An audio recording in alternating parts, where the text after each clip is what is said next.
Mag-grocery tayo ng aking mga kailangan. Ayan, konting pasilip lang.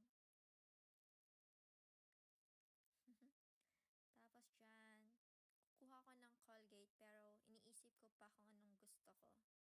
Tapos may nag-hi dyan guys. So ayan, nag-hello ako. Hello! Dito pagka may nakikita kang tao, ganun. Say, hi, hi, hi. Mapapasabak yung ngipin mo. Kaya yan, bumibili ako ng Colgate. Tapos nandiyan na tayo sa shampoo and conditioner. Ang dry lagi ng hair ko guys. Kaya need ko ng magandang conditioner. Pero hindi ko alam kung ano ba talaga yung yung magandang conditioner for me. Tapos yan, pizza. Nagka-crave kasi ako ng pizza. Kaya yan, bumili ako. Pero yung pangalawa yung kukunin ko, di ba?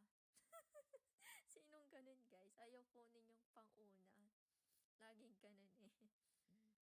Then, kukuha tayo ng lasagna. Na-miss ko nang kumain yan. Ayan guys, tamang tulak lang tayo dyan kahit napakabigat na yan.